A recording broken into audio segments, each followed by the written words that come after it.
இப்பொழுதும் கூட ஆண்டவருடைய வார்த்தைகளை கேட்பதற்கு முன்னால கர்த்தர் கொடுத்த வார்த்தைகளை நீங்கள் இன்னும் அதிகமாய் கேட்கணும்னா நீங்கள் யூடியூப் சேனலில் ஜாய்ஸ் ஜே ஜான்கிற அந்த யூடியூப் சேனலில் இன்னும் அதிகமாய் ஆண்டவருடைய வார்த்தைகளை கேட்டு சப்ஸ்கிரைப் பண்ணலாம், மற்றவர்களுக்கும் ஷேர் பண்ணலாம். கர்த்தர் நல்லவர். ஆமென். அல்லேலூயா. ஜாய்ஸ் ஜே ஜான்கிற யூடியூப் சேனல் கர்த்தர் நல்லவர். வாட்ஸ்அப்பில் இந்த மெசேஜை நீங்கள் கேட்கணுன்னா எஸ்எம்எஸில் உங்கள் நம்பரை அந்த ஸ்க்ரீனில் பார்க்குற நம்பரில் அனுப்பலாம். கர்த்தர் நல்லவர். ஆமென். அல்லேலூயா.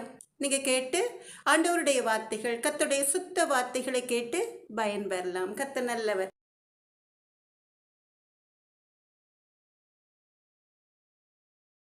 எனக்கு அன்பான தேவ ஜனமே, சந்தோஷமா இருக்கீங்களா? நம் ஆண்டவராகிய இயேசு கிறிஸ்துவின் 7 வார்த்தைகளை குறித்து தியானித்த கர்த்தருக்கு பிரியமான இஸ்ரவேலின் பெருமந்தையே, இனி உங்களுக்கு கலக்கம் வேண்டாம், பயம் வேண்டாம், எங்களுக்கு யாரும் இல்லையே என்று நீங்க கலங்கவே வேண்டாம். ஏன்னா யூத சிங்கம் கிறிஸ்து ராஜா சாத்தானை காலின் கீழ் நசுக்கி வெற்றி சிறந்தார். ஆமென். அல்லேலூயா. மார்க் 15வது அதிகாரம் 32வது வசனத்துல, மார்க் 15வது அதிகாரம் 32வது வசனத்துல, நாம் கண்டு விசுவாசிக்கத்தக்கதாக இஸ்ரவேலுக்கு ராஜாவாகிய கிறிஸ்து இப்பொழுது சிலுவையில் இருந்து இறங்கட்டும் என்று சொன்ன ஜனங்களே ஆச்சரியப்பட்டு தாங்கள் சொன்ன வார்த்தைகளுக்காக வெட்கி தலை குனியும்படியாய் இயேசு மரித்து 3ஆம் நாள் உயிர்த்தெழுந்தார். ஆமென். அல்லேலூயா. 48வது சங்கீதத்தில் சொல்லி இருக்கிறபடி இந்த தேவன் என்றென்றைக்கும் உள்ள சதா காலங்களிலும் நம்முடைய தேவன், மரண பரியந்தம் நம்மை நடத்துவார். ஆமென். அல்லேலூயா. இந்த தேவன் என்றென்றைக்கும் உள்ள சதா காலங்களிலும் நம்முடைய தேவன், மரண பரியந்தம் நம்மை நடத்துவார். இயேசு மகாராஜா உயிர்த்தெழுந்த நாளை நினைவு கூறுகிற இந்த நாளில நாம் ஒரு பாடலை பாடி செய்தி வேலைக்கு கடந்து செல்லலாமா? எல்லாரும் ஒருமனப்பட்டு இயேசு மகாராஜாவின் உயிர்த்தெழுதலை குறித்து சந்தோஷமாய் ஆர்ப்பரித்து இந்த பாடலை பாடலாமா? கர்த்தர் நல்லவர்.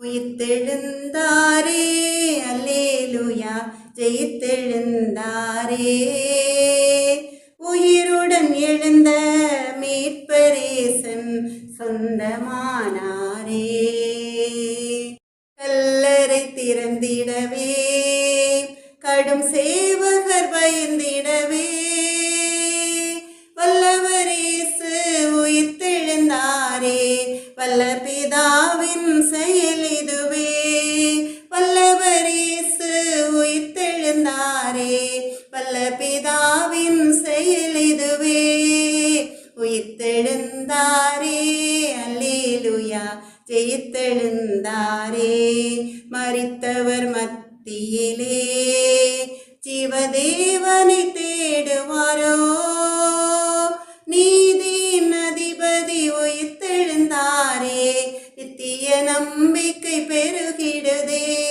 நீதியின் தேவன் உயிர்த்தெழுந்தாரே, நித்திய நம்பிக்கை பெருகிடுதே, உயிர்த்தெழுந்தாரே, அல்லேலூயா, ஜெயித்தெழுந்தாரே, உயிருடன் எழுந்த மீட்பரேசன் சொந்தமானாரே, எம்மாவூர் சீஷர்களின் எல்லா மன இருள் நீக்கினாரே, எம்மன கலக்கங்கள் நீக்கினதாலே எல்லையில்லா பரமானந்தமே, எம்மன கலக்கங்கள் நீக்கினதாலே எல்லையில்லா பரமானந்தமே, உயிர்த்தெழுந்தாரே, அல்லேலூயா, ஜெயித்தெழுந்தாரே, உயிருடன் எழுந்த மீட்பரேசன் சொந்தமானாரே,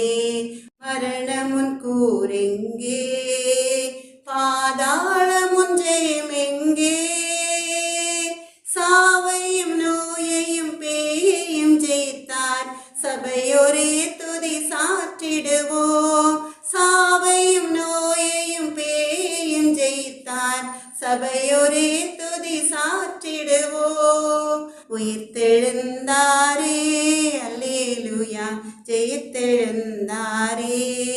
உயிருடன் எழுந்த மீட்பரேசன் சொந்தமானாரே.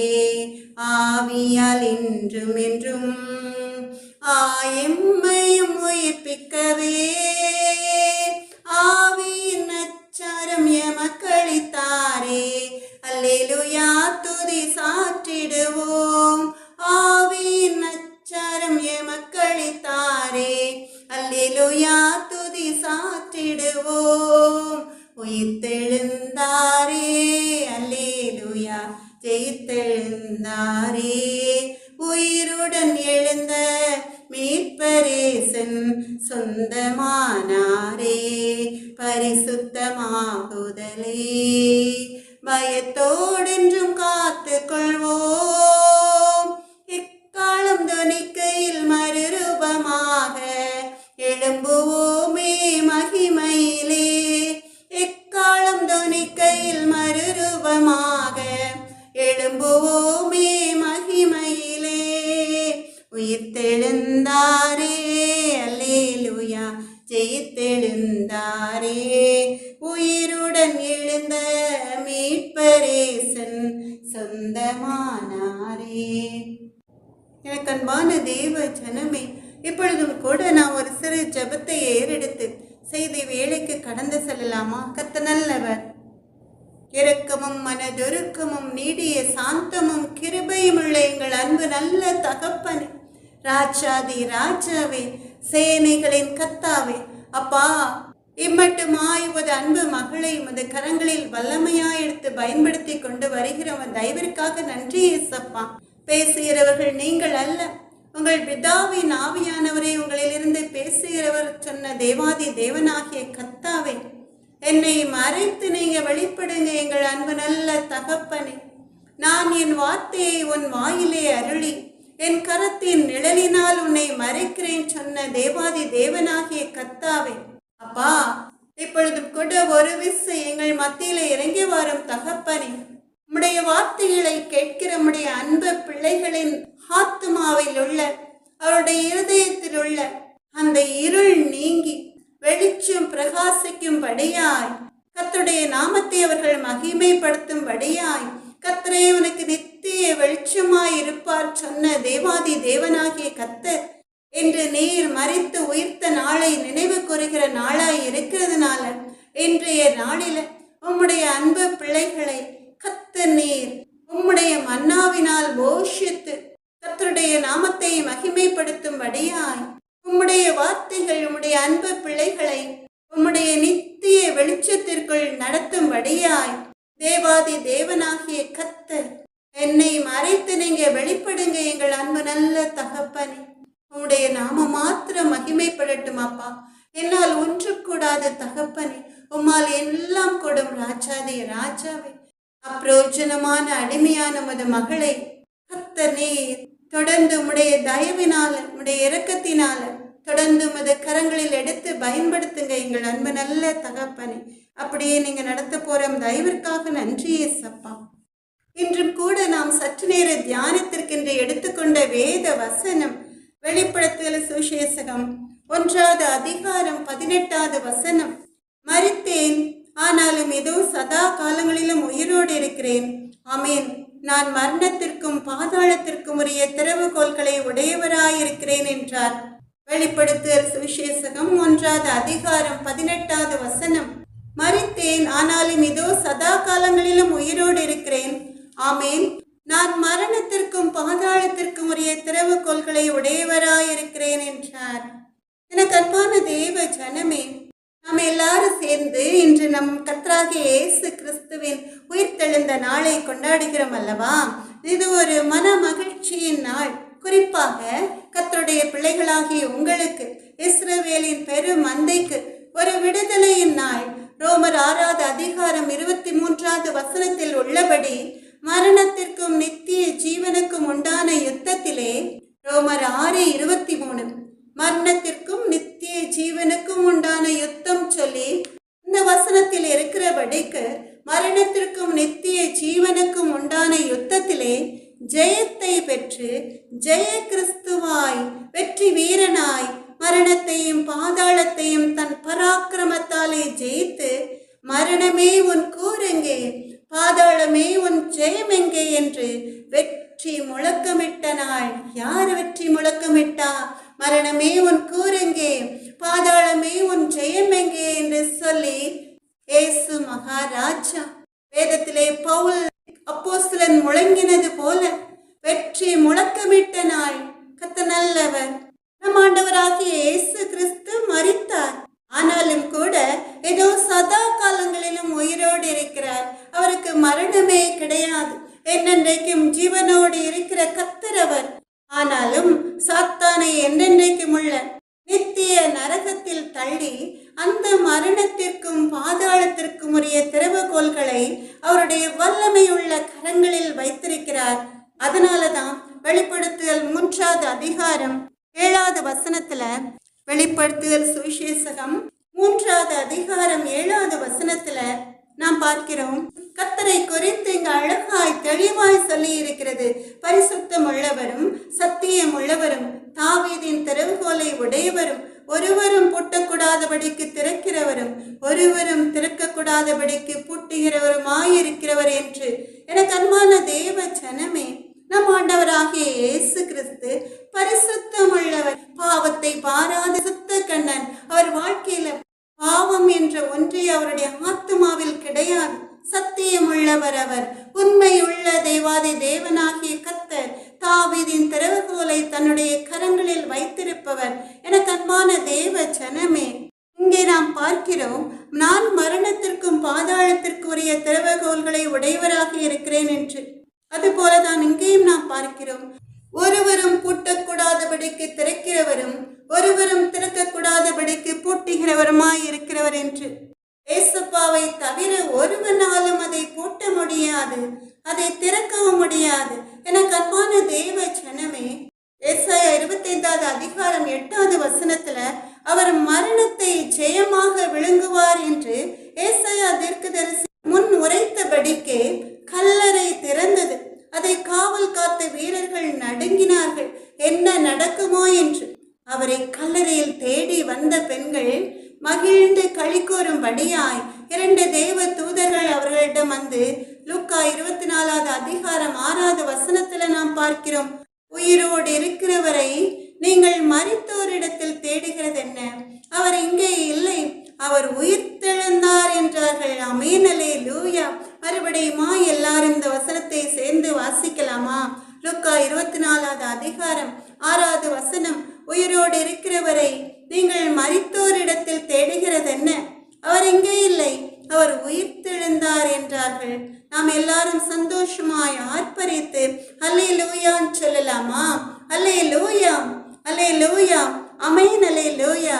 ஆம், எனக்கு அன்பான தேவ ஜனமே, மரித்து ஏசப்பா 3ஆம் நாள் உயிர்த்தெழுந்ததுனால மரித்தோரின் உயிர்த்தெழுதலும் அப்படியே இருக்கும். ஆனா ஏசப்பாவை போல 3ஆம் நாள் அல்ல. 1 கொரிந்தியர் 15வது அதிகாரம் 42வது வசனத்துல மரித்தோரின் உயிர்த்தெழுதலும் அப்படியே இருக்கும். அழிவுள்ளதாய் விதைக்கப்படும், அழிவில்லாததாய் எழுந்திருக்கும். கனவீனம் உள்ளதாய் விதைக்கப்படும், மகிமை உள்ளதாய் எழுந்திருக்கும். பலவீனம் உள்ளதாய் விதைக்கப்படும், பலமுள்ளதாய் எழுந்திருக்கும். ஜென்ம சரீரம் விதைக்கப்படும், ஆவிக்குரிய சரீரம் எழுந்திருக்கும். ஆமென், அல்லேலூயா. அதாவது 1 கொரிந்தியர் 15வது அதிகாரம் 52வது வசனத்துல மரித்தோர் அழிவில்லாதவர்களாய் எழுந்திருப்பார்கள். எனக்கு அன்பான தேவ ஜனமே, எதனால இது நடக்கும்? ஏசப்பா சாவை வென்று உயிர்த்தெழுந்ததுனால. நம்முடைய ஜென்ம சரீரம் நாம் மரித்த பிறகு இந்த மண்ணில அடக்கம் பண்ணப்படும். எப்படி அடக்கம் பண்ணப்படும்? அழிவுள்ளதாய் விதைக்கப்படும். ஆனா அந்த ஜென்ம சரீரத்தில் இருந்து கர்த்தருடைய சித்தத்தின்படி நம்முடைய ஆத்மா தேவ சாயலாய் மாறி அழிவில்லாததாய் எழுந்திருக்கும். கனவீனம் உள்ளதாய் விதைக்கப்படும். ஏற்கனவே கடந்த வாரத்துல இதை குறித்து நாம் அழகாய் தெளிவாய் பேச கர்த்தர் கிருபை அளித்தார் அல்லவா? கர்த்தர் நல்லவர். அப்ப நம்மளுடைய ஆவிக்குரிய சரீரம் எழுந்திருக்கும். ஜென்ம சரீரம் தான் விதைக்கப்படும். நம்முடைய ஜென்ம சரீரம் அழிந்தாலும் கூட இதுவரைக்கும் மரித்தவர்கள், மண்ணுக்கு திரும்பினவர்கள் உடனே பரலோக ராஜ்யத்திற்கு சென்றுவிட முடியாது. ஏசப்பா மரித்து உயிர்த்ததுனால நம்முடைய ஆவிக்குரிய சரீரம் மகிமையுள்ளதா எழுந்திருக்கும். இதுவரைக்கும் மரித்தவர்கள், உங்களுக்கு பிரியமானவர்களை இழந்து நீங்கள் வேதனையோடு இருக்கலாம். அந்த வேதனையை ஈடுகட்ட ஒருவராலும் முடியாது. ஆனாலும் கூட உங்களை ஆற்றி தேற்றும்படியாய் கர்த்தருடைய உயிர்த்தெழுதல் இருக்கும். நம் ஆண்டவராகிய இயேசு கிறிஸ்து உயிர்த்தெழுந்ததுனால நம்மளுக்கு ஒரு நம்பிக்கை பிறக்கிறது. கர்த்தர் நல்லவர். என்ன நம்பிக்கை அது? நம் ஆண்டவர் என்ன சொல்லி இருக்கிறார்? மரித்தேன், ஆனாலும் இதோ சதா காலங்களிலும் உயிரோடு இருக்கிறேன் என்று சொல்லியிருக்கிறார். எனக்கு அன்பான தெய்வ ஜனமே, அது மாத்திரமல்ல, யோவான் 11வது அதிகாரம் 25வது வசனத்துல நாம் பார்க்கிறோம், நானே உயிர்த்தெழுதலும் ஜீவனமாயிருக்கிறேன், என்னை விசுவசிக்கிறவன் மரித்தாலும் பிழைப்பான் என்று. அதுபோல நம் ஆண்டவராகிய இயேசு கிறிஸ்துவின் பிள்ளைகளாய் கர்த்தருடைய பிள்ளைகள் மரித்திருந்தால் கண்டிப்பாக அவரை விசுவசிக்கிறவன், ஜீவனுள்ள தேவன் இயேசு கிறிஸ்துவே என்று விசுவசிக்கிறவன் மரித்தாலும் பிழைப்பான் என்ற சந்தோஷமான செய்தி நம் ஆண்டவராகிய இயேசு கிறிஸ்து உயிர்த்தெழுந்த இந்த நாள்ல நம்மை மகிழ்வுக்கும் அல்லவா? எனக்கு அன்பான தேவ ஜனமே, இதை தெளிவா சொல்லணும்னா, ஒருவன் கிறிஸ்துவுக்குள் மரித்திருந்தால் அவன் ஒரு புதிய சிருஷ்டியாய் மாறுகிறான். 2 கொரிந்தியர் 5வது அதிகாரம் 17வது வசனத்துல நீங்க பாத்தீங்கன்னா, ஒருவன் கிறிஸ்துவுக்குள் இருந்தால் புது சிருஷ்டியாய் இருக்கிறான், பழையவைகள் ஒழிந்து போயின, எல்லாம் புதிதாயினன்னு சொல்லி நாம் பார்க்கிறோம். எனக்கு அன்பான தேவ ஜனமே, ஒருவன் கிறிஸ்துவுக்குள் இருந்தால் என்றால் ஒரு சகோதரன் அல்லது கர்த்தருடைய பிள்ளைகள் இயேசு கிறிஸ்துவை பின்பற்றுகிறவர்களாய் கர்த்தரை ஏற்றுக்கொண்டு வேதத்தை வாசித்து வேதத்தின்படி நடந்து கர்த்தருக்கு பிரியமான பாதையில் நடந்து ஜீவனுள்ள தேவன் இயேசு கிறிஸ்துவேன்னு சொல்லி ஏற்றுக்கொள்ளும் பொழுது அவன் இந்த பழைய பாவ சாபத்தை, அந்த பாவ சாயலை விட்டு புது சிருஷ்டியாய் கர்த்தருக்குள் புதிய மனிதனாய் உயிர்ப்பிக்கப்படுகிறான். ஆமென், அல்லேலூயா. அதனால பழையவைகள் ஒழிந்து போயின, எல்லாம் புதிதாயின. கர்த்தர் நல்லவர். அவன் பாவத்திற்கு மரித்து நீதிக்கு பிழைக்கும் பொழுது அவனுடைய வாழ்க்கையில இதுவரைக்கும் இழந்த சந்தோஷம் எல்லாவற்றையும் அவன் திரும்ப நூறத்தனியாய் பெற்றுக்கொண்டு நித்திய ஜீவனையும் பெற்றுக்கொண்டு பரலோக ராஜ்யத்துல கர்த்தரோடைய யுக யுகமாய் அந்த மரணம் இல்லாத ஜீவனுள்ள வாழ்க்கையை அனுபவிக்கலாம். எனக்கு அன்பான தேவ ஜனமே, அதனாலதான் 1 கொரிந்தியர் 15வது அதிகாரம் 54வது வசனத்துல நாம் பார்க்கிறோம், அப்படி நாம் இயேசுவை பின்பற்றுகிறவர்களாய் கிறிஸ்துவுக்குள் இருந்து மரிக்கும் பொழுது அழிவுள்ளதாகிய இது அழியாமையையும் சாவுக்கேதுவாகியது சாவாமையும் தடுத்து கொள்ளும் பொழுது மரணம் ஜெயமாக விழுங்கப்பட்டது என்று எழுதியிருக்கிற வார்த்தை நிறைவேறும் சொல்லி நாம் பார்க்கிறோம். எனக்கு அன்பான தெய்வ ஜனமே, அழிவுள்ளதாகியது அழியாமையும் சொன்னான்.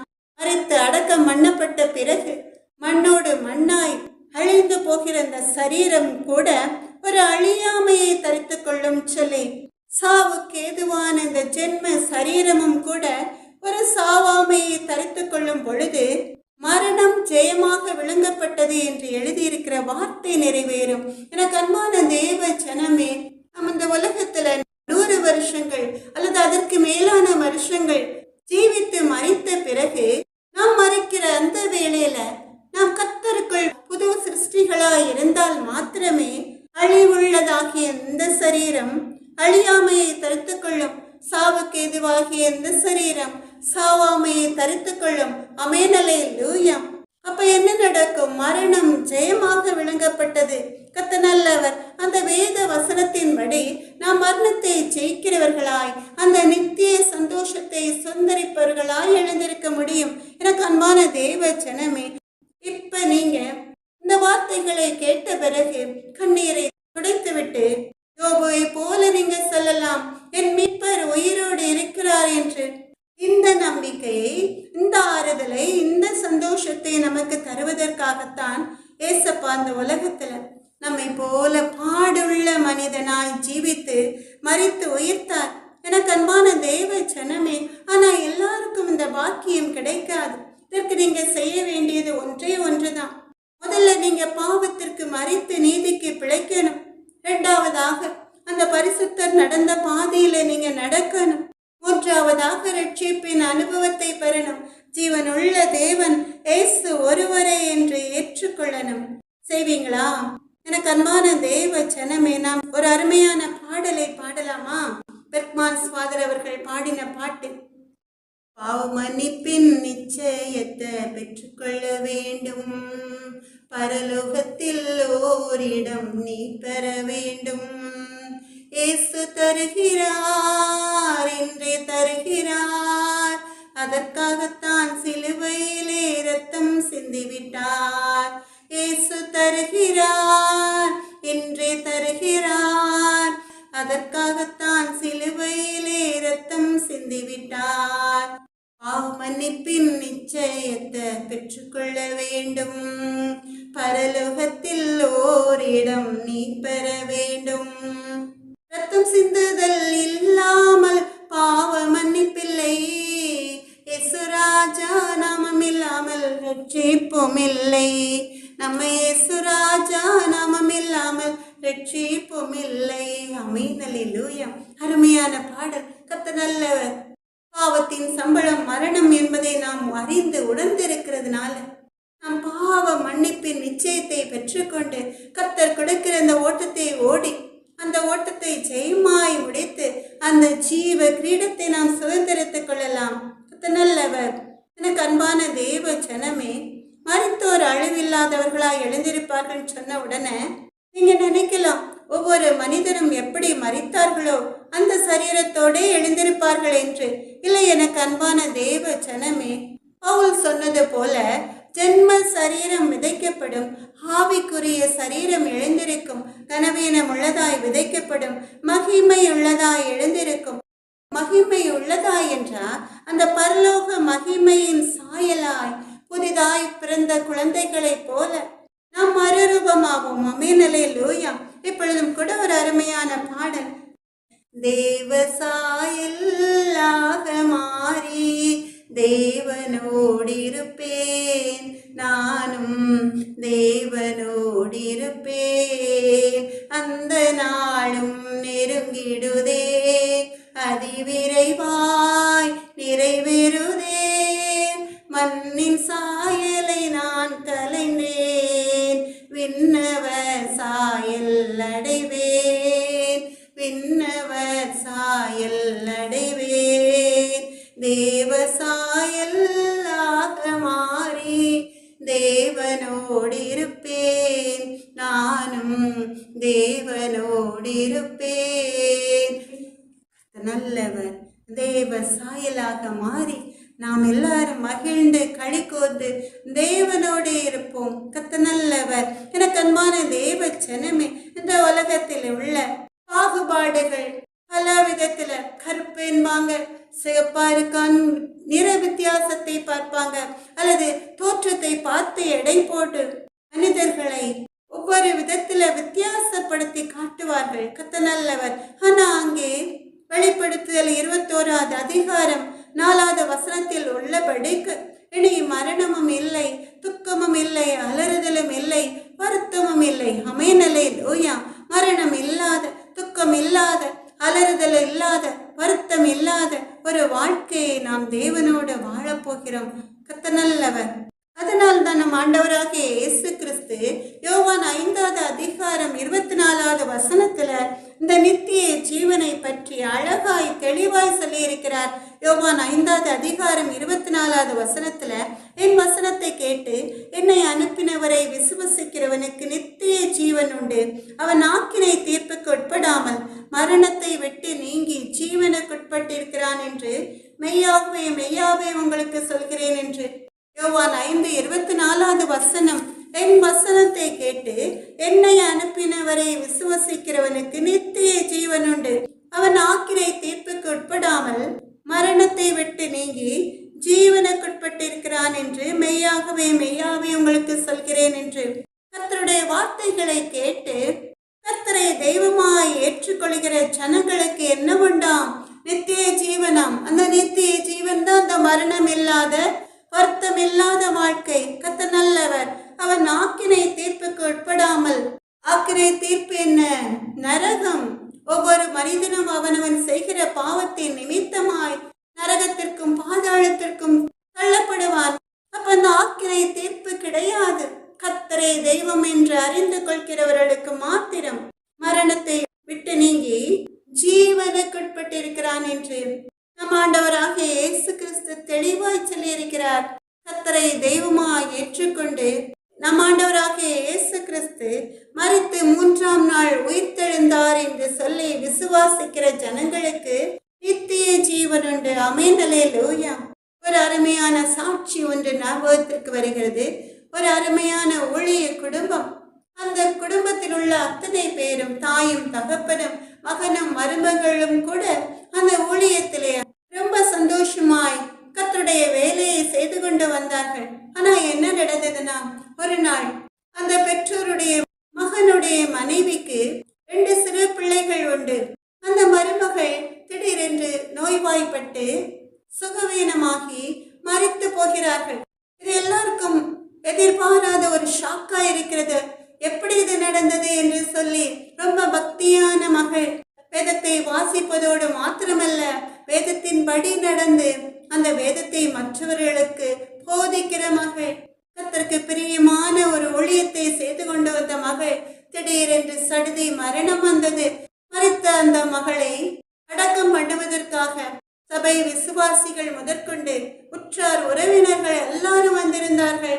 அந்த மகளுடைய தாயாரும் வந்திருந்தார்கள்.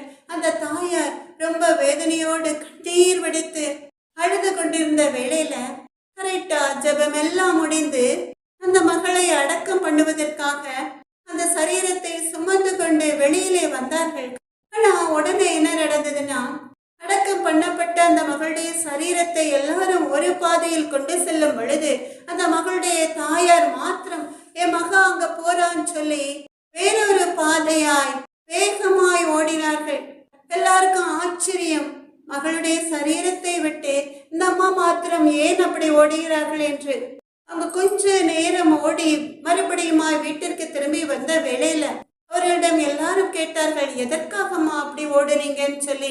இல்ல, என் மகளுடைய ஆத்துமா என் கர்த்தருடைய சுத்த கிருபையினால இரக்கத்தினால அவருடைய ஆத்துமா அப்படியே பரலோக ராஜ்யத்திற்கு எடுத்துக்கொள்ளப்படுவதை என் கண் காணும்படிக்கு கர்த்தர் கிருபை அளித்தாருன்னு சொல்லி, அதனால அவங்களுடைய கண்கள் எப்படி ஒருவேளை பழைய ஏற்பாட்டின் காலத்துல எலியா தீர்க்கதரிசி எடுத்துக்கொள்ளப்படுகிற வேளையில எலிசா தீர்க்கதரிசிக்கு தெளிவாய் காட்டப்பட்டதோ அது போல இருந்திருக்கலாம். பரிசுத்தமாய் ஜீவித்ததின் நிமித்தமாய் அந்த தாயார் தன் மகள் மரித்த அந்த ஆத்துமா பரலோகத்திற்கு எடுத்து செல்லப்படுவதை தரிசனத்தில் கண்டிருக்கலாம். அதனால அவங்க ஒரு பாதையில அந்த ஆத்துமாவை பின்பற்றி செல்லும்படியாய் வேதனையோடு பின்பற்றி சென்றார்கள் என்று எனக்கு அன்பான தேவ ஜனமே, அப்ப அந்த ஜென்ம சரீரம் விதைக்கப்படும், ஆவிக்குரிய சரீரம் எழுந்திருக்கும், தேவ சாயலாக மாறி இது ஒரு நடந்த காரியம். எனக்கு அன்பான தேவ ஜனமே, 1 கொரிந்தியர் 15வது அதிகாரம் 21, 22 வசனங்கள்ல நீங்க பாத்தீங்கன்னா, 1 கொரிந்தியர் 15, 21, 22 மனுஷனால் மரணம் உண்டானபடியால் மனுஷனால் மரித்தோரின் உயிர்த்தெழுதலும் உண்டாயிற்று. ஆதாமுக்குள் எல்லாரும் மரிக்கிறது போல கிறிஸ்துவுக்குள் எல்லாரும் உயிர்ப்பிக்கப்படுவார்கள். மறுபடியுமாய் வசிக்கலாமா? மனுஷனால் மரணம் உண்டானபடியால் மனுஷனால் மரித்தோரின் உயிர்த்தெழுதலும் உண்டாயிற்று. ஆதாமுக்குள் எல்லாரும் மரிக்கிறது போல கிறிஸ்துவுக்குள் எல்லாரும் உயிர்ப்பிக்கப்படுவார்கள் என்று எனக்கு அன்பான தேவ ஜனமே, இந்த மனிதன் மண்ணிலிருந்து உண்டாக்கப்பட்ட ஆதாமை குறிக்கிறது. ஏதேன் தோட்டத்தில் ஆண்டவர் கொடுத்த ஆசீர்வாதங்களை அனுபவித்த ஆதாம் ஏவாள் சொன்னதை கேட்டு ஜீவ விருட்சத்தின் கனியை புசித்து ஆண்டவரின் கட்டளை மீறினதுனால என்ன நடந்தது? மரணம் உண்டாயிற்று. அவன் செய்த அந்த பாவத்தின் நிமித்தமாய் மரணம் உண்டாயிற்று.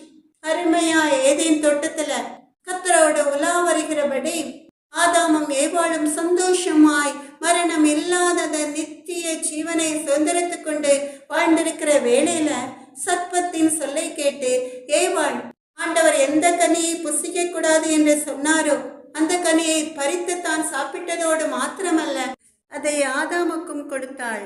அதனால என்ன நடந்தது? ஆண்டவருடைய கோபம் ஆதாமின் மேல் திரும்பினது. இதுவரைக்கும் அறியாமல் என்றென்றைக்கும் ஜீவனோடு பிழைத்திருக்கும்படி இருந்த ஆதாம் ஆதியாகமம் 3வது அதிகாரம் 19வது வசனத்துல ஆண்டவரின் கட்டளையை அவன் மீறினதுனால, ஆதாம் நீ மண்ணாய் இருக்கிறாய், மண்ணுக்கு திரும்புவாய் என்று தேவனால் சபிக்கப்பட்டான். இதான் முதல் மரணம். முதல் மனிதன் யாரு? மனுஷனால் மரணம் உண்டானபடியால் சொன்ன அந்த மனிதன் ஆதாம், நம் ஆதி தகப்பன் ஆதாம். அதனால அவனுக்கு மாத்திரமல்ல, மொத்த மனு குலத்திற்கும் மரணம் உண்டாயிற்று. அடுத்து நாம் என்ன பார்க்கிறோம்? மனுஷனால் மரித்தோரின் உயிர்த்தெழுதம் உண்டாயிற்று. கர்த்தர் நல்லவர். இந்த 2வது மனிதன் இயேசு கிறிஸ்து. 1 கொரிந்தியர் 15வது அதிகாரம் 26வது வசனத்துல பரிகரிக்கப்படும் கடைசி சத்துரு மரணம் என்று சொல்லி பார்க்கிறோம். அந்த சத்ருவாகிய மரணத்தை ஜெயிப்பதற்காக இந்த உலகத்துல மனிதனாய் பிறந்தவர் தான் நம் தேவாதி தேவனாகிய கர்த்தர். இந்த கர்த்தரால மரித்தோரின் உயிர்த்தெழுதம் உண்டாயிற்று. நம் ஆண்டவராகிய இயேசு கிறிஸ்து பாவம் இல்லாத பரிசுத்தராய் இந்த உலகத்துல ஜீவித்ததுனால நம்முடைய மீறுதல்கள், நம்முடைய அக்கிரமங்கள், நம்முடைய பாவங்களை எல்லாம் அவர் சிலுவையில் சுமந்து வெற்றி சிறந்ததுனால மரித்தோரின் உயிர்த்தெழுதலும் உண்டாயிற்று.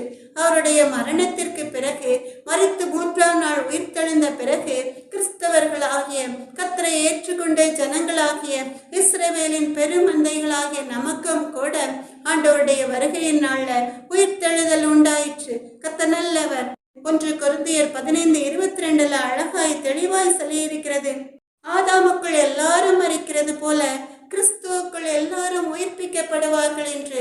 எனக்கு அன்பான தெய்வ ஜனமே, ஆதாமுக்குள் எல்லாரும் மரிக்கிறது போலன்னா பாவத்தின் நிமித்தமாய் எல்லாரும் ஆதாமை போல அந்த பாவம் ஜென்ம ஜென்மமாய் தொடர்கிறதுனால அவனை போல எல்லாரும் மரிக்கிறது போல கிறிஸ்துவுக்குள் எல்லாரும் உயிர்ப்பிக்கப்படுவார்கள் சொல்லி ஆமென் அல்லேலூயா. இயேசு மகாராஜா ஜெய கிறிஸ்துவாய் வெற்றி சிறந்ததுனால அவருக்குள் எல்லாரும் உயிர்ப்பிக்கப்படுவோம். ரோமர் 6வது அதிகாரம் 23வது வசனத்துல நாம் பார்க்கிறோம், பாவத்தின் சம்பளம் மரணம், தேவனுடைய கிருபை வரமோ நம்முடைய கர்த்தராகிய இயேசு கிறிஸ்துவினால் உண்டான நித்திய ஜீவன் சொல்லி பரலோக வாழ்க்கை, மரணம் இல்லாத நித்திய ஜீவன். கர்த்தர் நல்லவர். ஆதாம் செய்த பாவத்தின் நிமித்தமாய் அவனுக்கு கிடைத்த சம்பளம் என்னது? மரணம். ஆனா தேவனுடைய கிருபை வரமோ, நமக்கு கொடுக்கப்பட்ட அந்த கிருபை வரம் என்ன? இயேசு கிறிஸ்துவினால் உண்டான நித்திய ஜீவன். அவர் உயிர் தெழுந்ததினால நித்திய ஜீவனை நாம் சுதந்திரத்துக் கொள்ள முடியும். இந்த நித்திய ஜீவனை நாம் சுதந்திரத்துக் கொள்ளணும்னா யோவான் 5வது அதிகாரம் 24வது வசனத்துல நாம் பார்க்கிறோம். யோவான் 5:24 அந்த நித்திய ஜீவனை பெற நாம் என்ன செய்யணும்? என் வசனத்தை கேட்டு என்னை அனுப்பினவரை விசுவசிக்கிறவனுக்கு நித்திய ஜீவன் உண்டு, அவன் ஆக்கினை தீர்ப்புக்குட்படாமல் மரணத்தை விட்டு நீங்கி ஜீவனுக்குட்பட்டிருக்கிறான் என்று மெய்யாகவே மெய்யாகவே உங்களுக்கு சொல்கிறேன் என்று. நல்லவர். எனக்கு அன்பான தெய்வ ஜனமே, லூக்கா 20வது அதிகாரம் 38வது வசனத்துல நாம் பார்க்கிறோம், அவர் மரித்தோரின் தேவனாய் இராமல் ஜீவனுள்ளோரின் தேவனாய் இருக்கிறார், எல்லாரும் அவருக்குள் பிழைத்திருக்கிறார்களே என்று. கர்த்தர் நல்லவர். லூக்கா 20வது அதிகாரம் 38வது வசனம், அவர் மரித்தோரின் தேவனாய் இராமல் ஜீவனுள்ளோரின் தேவனாய் இருக்கிறார், எல்லாரும் அவருக்குள் பிழைத்திருக்கிறார்களே என்றார். எனக்கு அன்பான தெய்வ ஜனமே, இந்த வசனத்துல ஏசப்பா மரித்தோரின் தேவனாய் இராமல், அதாவது பன்றி தான் விழுந்த சேற்றிலேயே மறுபடியும் மறுபடியும் விழுந்து புரள்வது போல அநேக ஜனங்கள் பாவத்திலே உழன்று அந்த பாவத்தினின்று விடுதலை பெற முடியாமல் அந்த பாவத்திலேயே மரிக்கிறவர்களின் தேவனாய் இராமல் ஜீவனுள்ளோரின் தேவனாய் இருக்கிறார். ஆமென் அல்லேலூயா. பாவிகளாய் இருந்தாலும் பரவாயில்ல, அந்த பாவிகளை மன்னிப்பதற்கு தயை பெருத்திருக்கிற தேவனிடத்திற்கு அவங்க ஓடி வந்தா அவளை போல அந்த பாவத்திலிருந்து விடுதலையாகி பரிசுத்தத்தில் நிலைத்திருக்கிறவர்களின் தேவனாய் இருக்கிறார். சிலர் நினைக்கலாம், நான் பாவியாய் இருக்கிறேனே, என் பாவத்தை யார் மன்னிப்பா, யாரிடம் சென்று என் பாவங்களை எல்லாம் அறிக்கையிடுவேன் என்று. எனக்கு அன்பான தேவ ஜனமே, உங்கள் பாவங்களை மன்னிப்பதற்கென்றே ஒரு தேவன் இருக்கிறார். அவர்தான் நம் ஆண்டவராகிய இயேசு கிறிஸ்து. எப்பேற்பட்ட பாவிகளாய் இருந்தாலும் கூட அவர்களை மன்னிக்கிறதற்கு அவர் தயை பெருத்திருக்கிறார். அப்ப பாவிகளாய் இருந்தாலும் ஒரு சவுலை பவுலாய் மாற்றின தேவன் அந்த பவுலை போல அந்த பாவத்திலிருந்து விடுதலையாகி பரிசுத்தத்தில் நிலைத்திருக்கிறவர்களின் தேவனாய் இருக்கிறார். எல்லாரும் அவருக்குள் நிலைத்திருந்து நித்திய வாழ்வை சுதந்திரிக்கிறதுனாலதான் எல்லாரும் அவருக்குள் பிழைத்திருக்கிறார்களே என்றார். எனக்கு அன்பான தேவ ஜனமே, அப்படி பாவத்தை விட்டு விலகி ஓடி கர்த்தரை தேடும் பொழுது பாவத்திற்கு மரித்த ஜீவனுள்ளோரின் தேவனாய் அவர் இருக்கிறதுனால எல்லாரும் அவரண்டை வருகிறவர்கள் எல்லாரும் அந்த நித்திய வாழ்வை சுதந்திரித்துக் கொண்டு அவருக்குள் பிழைத்திருக்கிறார்களே என்றார். அதனாலதான் யோவான் 11வது அதிகாரம் 25வது வசனத்துல நம் ஆண்டவராகிய இயேசு கிறிஸ்து, நானே உயிர்த்தெழுதலும் ஜீவனுமாயிருக்கிறேன், என்னை விசுவாசிக்கிறவன் மரித்தாலும் பிழைப்பான் என்று சொல்கிறார். ஆமென், அல்லேலூயா. மறுபடியுமா இந்த வசனத்தை நாம் எல்லோரும் சேர்ந்து சொல்லலாமா? யோவான் 11வது அதிகாரம் 25வது வசனம், நானே உயிர்த்தெழுதலும் ஜீவனுமாயிருக்கிறேன், என்னை விசுவாசிக்கிறவன் மரித்தாலும் பிழைப்பான். ஆமென், அல்லேலூயா. லூக்கா 20வது அதிகாரம் 36வது வசனத்துல நீங்க பாத்தீங்கன்னா, அவர்கள் இனி மரிக்கவும் மாட்டார்கள், அவர்கள் உயிர்த்தெழுதலின் பிள்ளைகளானபடியால் தேவ தூதருக்கு ஒப்பானவர்களுமாய் தேவனுக்கு பிள்ளைகளுமாய் இருப்பார்கள் என்று. ஆமென், அல்லேலூயா. எனக்கு அன்பான தேவ ஜனமே, யோவான் 11வது அதிகாரம் 25வது வசனத்துல என்னை விசுவாசிக்கிறவன் மரித்தாலும் பிழைப்பான் சொன்ன தேவாதி தேவனாகிய கர்த்தர் லூக்கா 20வது அதிகாரம் 35வது வசனத்திலும் கூட மறுமையையும் மரித்தோரிலிருந்து எழுந்திருக்குதலையும் அடைய பாத்திரராக எண்ணப்படுகிறவர்களோ இனி மரிக்கவும் மாட்டார்கள் என்று. ஆமென், அல்லேலூயா. மறுமைனா இம்மைக்குரிய வாழ்வு மாத்திரமல்ல, மறுமைக்குரிய அந்த பரலோக ராஜ்யத்தின் வாழ்வை பெற்றுக்கொண்டவர்கள் மரித்த பிறகு உயிர்த்தெழுந்து தேவாதி தேவனோடு சஞ்சரிக்க பாத்திரராய் இருக்கிறவர்கள். அவர்கள் அப்படி உயிர்த்தெழுந்த பிறகு இனி மரிக்கவும் மாட்டார்கள். அவர்கள் உயிர்த்தெழுதலின் பிள்ளைகளானபடியால் தேவ தூதருக்கு ஒப்பானவர்களாயிருப்பார்களாம், தேவனுக்கு பிள்ளைகளாயிருப்பார்களாம். அதான் அந்த மகிமையின் சாயல், தேவனுடைய சாயலாய் அந்த மகிமையின் வஸ்திரத்தை வெண் வஸ்திரத்தை தரித்து கொண்டவர்களாய் தேவ தூதருக்கு ஒப்பானவர்களாய் இருப்பார்கள் என்று. அப்ப இம்மைக்குரிய சரீரம் அழிந்து மறுமைக்குரிய அந்த தேவ தூதனுக்கு ஒப்பான சரீரத்தை உடையவர்களாய் கர்த்தருடைய பிள்ளைகள், கர்த்தரால் மீட்டெடுக்கப்பட்ட பிள்ளைகள், அவருடைய இரத்தத்தால், அவருடைய விலையேற பெற்ற திரு இரத்தத்தால் மீட்டெடுத்து கொள்ளப்பட்டு மறுமையையும் மரித்தோரிலிருந்து எழுந்திருக்குதலையும் அடைய பாத்திரராய் எண்ணப்படுகிறவர்கள் மரிக்கவும் மாட்டார்கள், தேவ தூதருக்கு ஒப்பானவர்களுமாய் தேவனுக்கு பிள்ளைகளுமாய் இருப்பார்கள் என்று. எனக்கு அன்பான தேவ ஜனமே, ஏசப்பாவுக்கு கூட மரணம் அடைவதற்கு முன்னால மரியாள் மார்த்தாளின் சகோதரனாகிய லாசரு வியாதிப்பட்டிருக்கிறான் என்று அறிந்தவுடனே யோவான் 11வது அதிகாரம் 4வது வசனத்துல நாம் பார்க்கிறோம், இந்த வியாதி மரணத்துக்கு ஏதுவாயிராமல் தேவனுடைய மகிமை விளங்குவதற்கு ஏதுவாயிருக்கிறது என்று இயேசு மகாராஜா சொன்னதை குறித்து பார்க்கிறோம். எனக்கு அன்பான தேவ ஜனமே, இந்த வியாதி மரணத்துக்கு ஏதுவாயிராமல் தேவனுடைய மகிமை விளங்குவதற்கு ஏதுவாயிருக்கிறது என்று. யோவான் 11வது அதிகாரம் 23வது வசனத்திலும் கூட உன் சகோதரன் உயிர்த்தெழுந்திருப்பான் என்று நம் ஆண்டவராகிய இயேசு கிறிஸ்து மார்த்தாளிடம் சொல்வதை குறித்து நாம் பார்க்கிறோம். எப்படி நம் ஆண்டவராகிய இயேசு கிறிஸ்து அவருடைய நாமம் மகிமைப்படும்படியாய் மரித்து 3ஆம் நாள் உயிர்த்தெழுந்தாரோ, அதுபோல இங்கேயும் கூட நம் ஆண்டவராகிய இயேசு கிறிஸ்துவின் நாமம் மகிமைப்படும்படியாய் லாசரு கல்லறையில் அடக்கம் பண்ணப்பட்டு 4 நாளான பிறகு அந்த லாசருவை உயிரோடு எழுப்பினார். ஆமென், அல்லேலூயா. எதற்காக? அவனுக்கு வந்த வியாதி மரணத்துக்கு ஏதுவாயிராமல், அவன் மரிப்பதற்கு அது ஏதுவாயிராமல், மற்றவர்கள் கண்களுக்கு முன்பாக, கர்த்தரை மறுதலிக்கிறவர்கள் கண்களுக்கு முன்பாக அவருடைய நாமம் தேவனுடைய மகிமை விளங்குவதற்காக. ஆமென், அல்லேலூயா.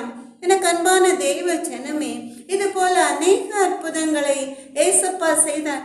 மரித்த ஒரு விதவையின் மகனை ஏசப்பா உயிரோடு எழுப்பினார். மரித்த எவேர்வின் மகளை ஜீவனோடு எழுப்பினார். இப்படி மரித்தவர்களை உயிரோடு எழுப்பின கர்த்தர் அவருடைய சீடர்களை கொண்டு மரித்தவர்களை ஜீவனோடு எழுப்பினார். இன்றும் கூட கர்த்தருடைய பிள்ளைகளை கொண்டு மரித்தவர்களுக்கு ஜீவனை கொடுக்கிறார். ஆமென், அல்லேலூயா. இதற்காகத்தான் நம் ஆண்டவராகிய இயேசு கிறிஸ்து மரித்து உயிர்த்தார். இப்படி மரித்தவர்களை உயிரோடு எழுப்பும் மனிதர்களை இந்த உலகத்துல நீங்க யாராவது விரல் விட்டு எண்ண முடியுமா? முடியாது. எனக்கு அன்பான தெய்வ ஜனமே, மரண படுக்கையில் இருக்கிற நோயாளிகளை நல்ல டாக்டர்ஸ் ஜீவனோடு அவங்க கொடுக்கிற ட்ரீட்மெண்ட் மூலமாய் உயிரோடு எழுப்ப முடியும். ஆனால் மரித்து பல நாட்கள் அடக்கம் பண்ணப்பட்டு பல நாட்கள் ஆன பிறகு அந்த மரித்தவர்களை ஜீவனோடு அவங்க ஆவி ஆத்மா சரீரத்தோடு எழுப்புகிற வல்லமை உயிர்த்தெழுந்த கிறிஸ்துவுக்கு மாத்திரமே உண்டு. அதற்காகத்தான் அவர் சிலுவை மரணத்தை ஜெயித்தார். அது ஏசப்பாவால் மாத்திரமே முடியும். ஆமென், அல்லேலூயா. எனக்கு அன்பான தேவ ஜனமே, ஏசாயா 25வது அதிகாரம் 8வது வசனத்துல அவர் மரணத்தை ஜெயமாக விளங்குவார். கர்த்தராகிய தேவன் எல்லா முகங்களிலும் இருந்து கண்ணீரை துடைத்து தமது ஜனத்தின் நிந்தையை பூமியில் இராதபடிக்கு முற்றிலும் நீக்கிவிடுவார். கர்த்தரே இதை சொன்னான் சொல்லி வாசிக்கிறோம்.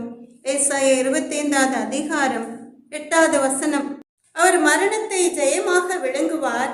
கர்த்தராகிய தேவன் எல்லா முகங்களிலும் இருந்து கண்ணீரை துடைத்து தமது ஜனத்தின் நிந்தையை பூமியில் இராதபடிக்கு முற்றிலும் நீக்கிவிடுவார். கர்த்தரே இதை சொன்னார்னு சொல்லி எனக்கு அன்பான தெய்வ ஜனமே, சிலர் சொல்லலாம் ஏசப்பா உயிர்த்தெழுந்ததுனால என்ன நன்மைன்னு சொல்லி. சிலர் சொல்லுவாங்க, நீங்க எல்லாரும் சேர்ந்து சிலுவையில் அறையப்பட்ட ஏசப்பா மரித்து உயிர்த்தார்னு சொல்லி ஈஸ்டர் தினமாய் இந்த நாளை கொண்டாடுறீங்களே, அதனால என்ன நன்மைன்னு சொல்லி. எனக்கு அன்பான தேவ ஜனமே, ஏசப்பா உயிர் தெழுந்ததுனால இந்த உலக மனிதர்களுக்கு அநேக நன்மைகள் உண்டு. அவர் மரணத்தை ஜெயமாக விளங்கினதுனால என்ன நன்மை? நம் கண்ணீரை துடைப்பார். நாம் இந்த உலகத்துல அநேக காரியங்களுக்காக கண்ணீர் வடிக்கிறோம். துன்ப நேரங்கள்ல நமக்கு யாருமே இல்லைன்னு சொல்லி கலங்கி நிற்கிறோம் அல்லவா?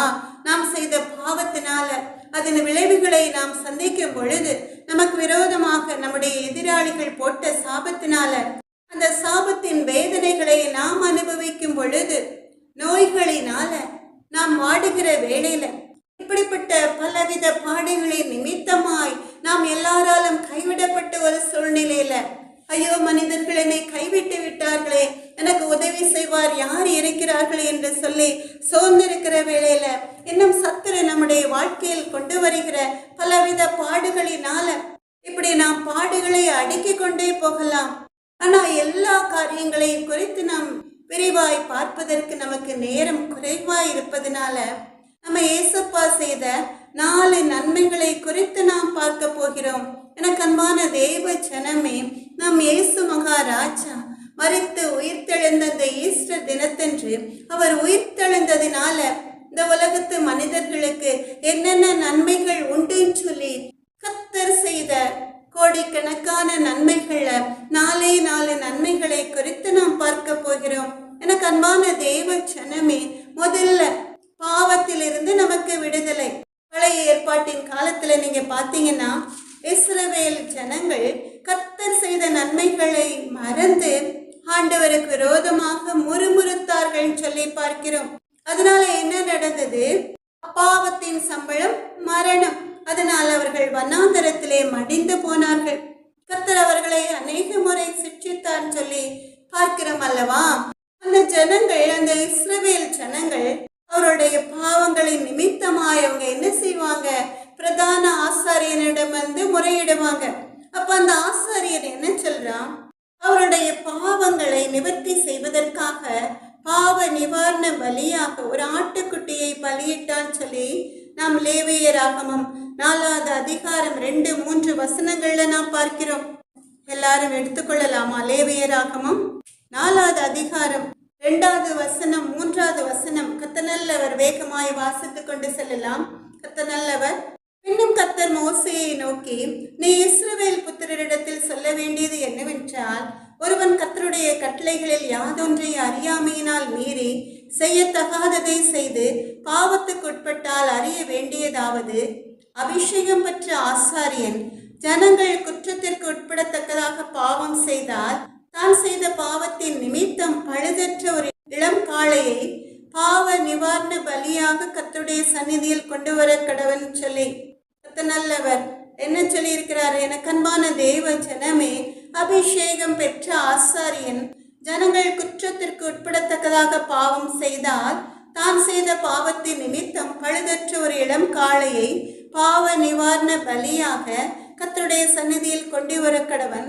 அவன் அந்த காளையை ஆசரிப்பு கூடார வாசலிலே கர்த்தருடைய சந்நிதியில் கொண்டு வந்து அதன் தலைமேல் தன் கையை வைத்து கர்த்தருடைய சந்நிதியில் அதை கொல்ல கடவன் சொல்லி எனக்கு அன்பான தேவ ஜனமே, பழைய ஏற்பாட்டின் காலத்துல கர்த்தர் மோசேக்கு கற்பித்தபடியே இஸ்ரவேல் ஜனங்கள் கர்த்தருக்கு விரோதமான பாவங்கள் அவருடைய கட்டளைகளை மீறி அவன் அறிந்தும் அறியாமலும் செய்த அந்த பாவங்களை நிவர்த்தி செய்வதற்காக கர்த்தரால் அபிஷேகம் பெற்ற ஒரு ஆசாரியன் அந்த ஜனங்களின் குற்றத்திற்கு அவங்க பாவங்களுக்கு பாவ நிவர்த்தி செய்வதற்காக ஒரு இளம் காளையை கர்த்தருடைய சந்நிதியில் கொண்டு வந்து அதை ஆசாரிப்பு கூடார வாசலிலே கர்த்தருடைய சந்நிதியில் வைத்து அதை கொன்று அந்த இளம் காளையை பாவ நிவாரண பலியாக ஒப்பு கொடுப்பான்னு சொல்லி லேவியர் ஆகமத்துல நாம் பார்க்கிறோம். ஆனா புதிய ஏற்பாட்டுல நம்ம ஏசப்பா தன்னை குற்ற நிவாரண பலியாக ஜீவ பலியாக ஒப்பு கொடுத்தார்னு சொல்லி பார்க்கிறோம். ஏசாயா 53வது அதிகாரம் 7வது வசனத்துல நாம் பார்க்கிறோம், அடிக்கப்படும்படி கொண்டு போகப்படுகிற ஒரு ஆட்டு குட்டியை போலவும் தன்னை மயிர் கத்தரிக்கிறவனுக்கு முன்பாக சத்தமிடாதிருக்கிற ஆட்டை போலவும் அவர் தம்முடைய வாயை திறவாதிருந்தான்னு சொல்லி பார்க்கிறோம். எனக்கு அன்பான தெய்வ ஜனமே, அடிக்கப்படும்படி கொண்டு போகப்படுகிற ஒரு ஆட்டுக்குட்டியை போல அந்த ஆட்டுக்குட்டி தன்னை பலியிட போவதை அறிந்தும் கூட அமைதியா இருப்பது போல நம் ஆண்டவராகிய இயேசு கிறிஸ்துவும் கூட எப்படி ஒரு ஆடு அந்த ஆட்டினுடைய மயிரை கத்தரிக்கிறவனுக்கு முன்பாக அப்படி சத்தமிடாமல் அமைதியாய் அதை ஏற்றுக்கொண்டு அமர்ந்திருப்பது போல நம் ஆண்டவராகிய இயேசு கிறிஸ்துவும் கூட அவருடைய வாயை திறவாமல் பதிலொன்றும் சொல்லாமல் அப்படியே எல்லா பாடுகளையும் அடிக்கப்படும்படி கொண்டு போகப்படுகிற ஒரு ஆட்டு குட்டியை போல ஏற்றுக்கொண்டார். எனக்கு அன்பான தேவ ஜனமே, யோவான் சொன்னது போல உலகத்தின் பாவத்தை சுமந்து தீர்க்க வந்த தேவ ஆட்டுக்குட்டியாய் இந்த உலகத்தில் உள்ள ஜனங்களின் பாவங்களை, மீறுதல்களை, அக்கிரமங்களை தன்னையே குற்ற நிவாரண பலியாக அந்த தேவ ஆட்டுக்குட்டியானவர் ஒப்பு கொடுத்ததுனால அவர் சிலுவையில் வெற்றி சிறந்து உயிர் தெழுந்தார். ஆமென், அல்லேலூயா. எல்லா பாடுகளையும் அவர் ஏற்றுக்கொண்டார். ஏசாயா 53வது அதிகாரம் 5வது வசனத்துல நாம் பார்க்கிறோம், எதற்காக நமக்கு சமாதானத்தை உண்டு பண்ணும் ஆக்கினை அவர் மேல் வந்ததுன்னு சொல்லி நாம் பார்க்கிறோம். எனக்கு அன்பான தேவ ஜனமே, எப்பேற்பட்ட பாவியா இருந்தாலும் கூட, ஒரு கொலைகாரனா இருந்தாலும் கூட கர்த்தருடைய சமூகத்துல தன்னுடைய பாவங்களை அறிக்கையிட்டு மன்னிப்பு கேட்டு மனம் திரும்பும் பொழுது நம்முடைய பாவங்களை எல்லாம் அவர் கடலின் ஆழத்துல மூடி போட்டு விடுவார், மன்னித்து விடுவார். இதுதான் உயிர்த்தெழுந்த இயேசு நமக்கு கொடுத்த பெரிய சிலாக்கியம். ஆமென், அல்லேலூயா. இதுதான் நாம் லூக்கா 15வது அதிகாரம் 32வது வசனத்துல நாம் பார்க்கிறோம். அதுல மனம் திரும்புகிற ஒரு பாவி, ஒரு மனுஷனுக்கு 2 குமாரர் இருந்தார்கள். அந்த இளையவன் தகப்பனுக்கு பிரியம் இல்லாத பாதையில் நடந்து தகப்பன் கொடுத்த சொத்துக்களை விற்று துன்மார்க்கமாய் ஜீவனம் பண்ணி அந்த ஆஸ்தியை அழித்து போட்டான். அவன் மறுபடியுமாய் மனம் திரும்பி தன் தகப்பனை தேடி வருகிற வேளையில அதை குறித்து நிறைய சொல்லலாம். ஆனாலும் கூட நேரம் குறைவாய் இருப்பதனால பன்றிகள் தின்கிற தவிட்டினால் கூட தன் வயிற்றை நிரப்ப முடியாத ஒரு சூழல்ல அவன் செய்த பாவத்தை உணர்ந்து மனம் திரும்பி தன் தகப்பனிடம் வருகிற வேளையில அந்த தகப்பன் என்ன சொல்றானாம்? லூக்கா 15வது அதிகாரம் 24வது வசனத்துல, என் குமாரனாகிய இவன் மரித்தான், திரும்பவும் உயிர்த்தான், காணாமற் போனான், திரும்பவும் காணப்பட்டான் சொல்லி அந்த இளையவனுடைய சகோதரனை பார்த்து லூக்கா 15:32 உன் சகோதரனாகிய இவனோ மரித்தான், திரும்பவும் உயிர்த்தான், காணாமற் போனான், திரும்பவும் காணப்பட்டான், ஆனபடியினாலே நாம் சந்தோஷப்பட்டு மகிழ்ச்சியா இருக்க வேண்டுமே என்று சொன்னான் என்றார். எனக்கு அன்பான தேவ ஜனமே, நாமும் கூட கர்த்தருடைய மரணத்தை குறித்து கவலைப்படாமல் நம் ஆண்டவராகிய இயேசு கிறிஸ்து உயிர் தெழுந்ததுனால நாம் சந்தோஷப்பட்டு மகிழ்ந்து இருப்பதுதான் நம் ஆண்டவராகிய இயேசு கிறிஸ்துவுக்கு பிரியமான காரியம். இப்ப உங்க எல்லாருக்கும் தெரிந்திருக்கும், நம் ஆண்டவராகிய இயேசு கிறிஸ்து பாவிகளை மீட்டு ரட்சிக்க வந்தான்னு சொல்லி. இதுல நாம் பார்க்கிறோம், அந்த தகப்பன் தன் குமாரன் பாவத்திற்கு மரித்து நீதிக்கு பிழைத்த பிறகு அவன் என்ன சொல்றான்? என் குமாரனாகிய இவன் மரித்தான், திரும்பவும் உயிர்த்தான், காணாமற் போனான், திரும்பவும் காணப்பட்டான் சொல்லி. எனக்கு அன்பான தேவ ஜனமே, மரித்து உயிர்த்த இயேசு கிறிஸ்துவின் விருப்பமும் கூட அதுதான். எனக்கு அன்பான தேவ பிள்ளைகளே, நீங்க பெற்றோரை வேதனைப்படுத்தி பாவத்திலே உழன்று கொண்டு அந்த பாவ பழக்க வழக்கங்களை விட்டு வெளியே வராமல் இருந்தாலும் கூட தேவாதி தேவனாகிய கர்த்தரை தேடி மனம் திரும்பி பெற்றோரிடமும் கர்த்தரிடமும் வந்து மன்னிப்பு கேட்கிற வேளையிலும் கூட நம் ஆண்டவராகிய இயேசு கிறிஸ்து பெற்றோர் கூட உங்களை மன்னிப்பார்களோ இல்லையோ, மனிதர்கள் மன்னிப்பார்களோ இல்லையோ, நம் பரம தகப்பன் உங்களை மன்னிப்பார். இப்படிதான் அருமையா உங்களை அணைத்துக் கொள்வார். என் குமாரனாகிய இவன் மரித்தான், திரும்பவும் உயிர்த்தான் என்று சொல்லி. கர்த்தர் நல்லவர்.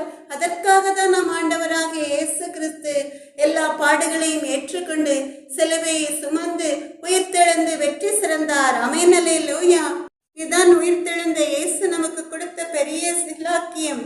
எனக்கு அன்பான தேவ ஜனமே, கொலோசியர் 2வது அதிகாரம் 13, 14, 15 நீங்க பாத்தீங்கன்னா, உங்கள் பாவங்களினாலேயும் உங்கள் மாம்ச விருத்த சேதனம் இல்லாமையினாலேயும் மரித்தவர்களாயிருந்த உங்களையும் அவரோட கூட உயிர்ப்பித்து அக்கிரமங்கள் எல்லாவற்றையும் உங்களுக்கு மன்னித்து நமக்கு எதிரடையாகவும் கட்டளைகளால் நமக்கு விரோதமாகவும் இருந்த கையெழுத்தை குலைத்து அதை நடுவில் இராதபடிக்கு எடுத்து சிலுவையின் மேல் ஆணி அடித்து துரைத்தனங்களையும் அதிகாரங்களையும் உரிந்து கொண்டு வெளியரங்கமான கோலமாக்கி அவைகளின் மேல் சிலுவையிலே வெற்றி சிறந்தார் என்று நாம் பார்க்கிறோம்.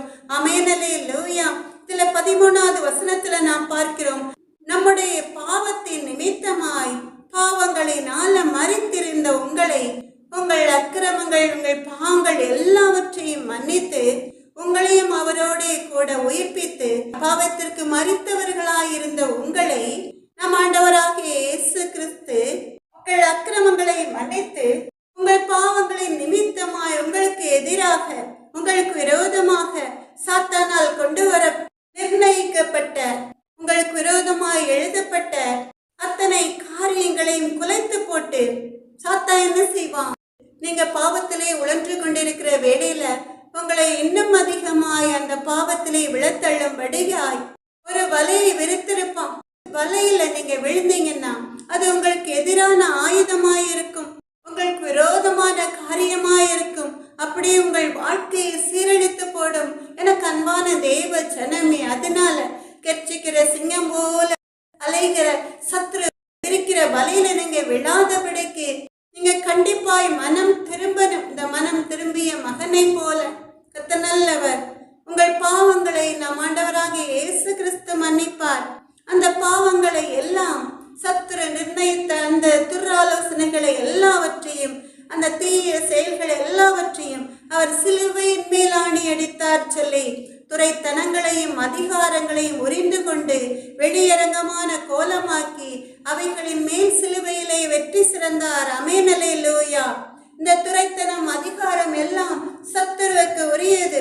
அதை எல்லாம் நம் ஆண்டவராகிய இயேசு கிறிஸ்து தன் சிலுவை மரணத்தால் மேற்கொண்டு அந்த சத்துருவை நமக்கு விரோதமாய் எழும்பிக் கொண்டிருக்கிற எழும்ப போகிற சத்துருவை சிலுவையிலே ஆணி அடித்து அரைந்து வெற்றி சிறந்தார். ஆமென், அல்லேலூயா. எனக்கு அன்பான தேவ ஜனமே, அதனால நீங்க ஒரு நாளும் கலங்க வேண்டாம். கர்த்தர் நல்லவர்.